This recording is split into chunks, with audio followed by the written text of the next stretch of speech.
Allah has given us outward symbols. This masjid is a symbol from the symbols of our religion. The Salatul Eid is a symbol from the symbols of our religion, just as the Salatul Jumu'ah is a symbol. And offering a sacrifice on this day for those who are able to do so is from those symbols of this religion.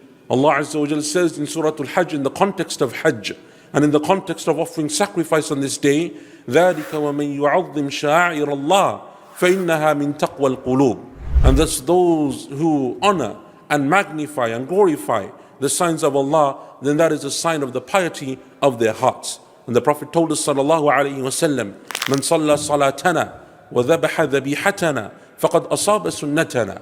Whoever prays this prayer that we offered, the Eid prayer, and then they go and they give that sacrifice, then they have attained the sunnah of this day. And so it was highly recommended amongst the scholars of Islam that the Prophet ﷺ would encourage people, for those who are able to give a sacrifice on these days of Eid.